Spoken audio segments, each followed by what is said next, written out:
Florida's governor just called the H-1B visa a total scam, accusing tech giants of replacing American workers with cheaper foreign labor, including thousands from India's IT sector.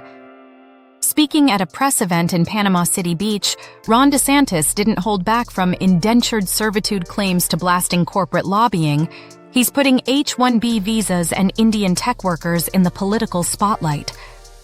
He argued that companies are laying off Americans and importing H-1B workers from countries like India to cut costs, calling it a terrible policy that traps foreign workers by tying their legal status to their employer, giving corporations too much control.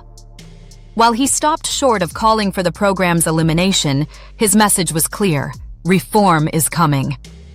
DeSantis's sharpest criticism targeted billion-dollar corporations, especially in tech, for lobbying Congress to expand H-1B while paying workers less. Supporters of the program say it brings in top talent, especially from India's pool of engineers and IT specialists, filling crucial gaps in U.S. technology and medicine. But DeSantis insists the harm to U.S. workers outweighs the benefits, framing it as a battle between addressing talent shortages and preventing wage suppression. If you're an Indian H-1B holder, it's time to watch policy updates closely. Changes could affect renewals, employer mobility, and wage requirements.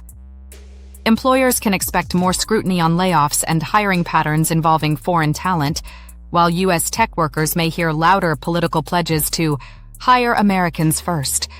DeSantis has reignited the H-1B debate, and with elections ahead, this issue will stay in the headlines. If you're an H-1B worker or following skilled immigration policy, type H-1B debate in the comments. Don't forget to like, share, and subscribe for more immigration updates.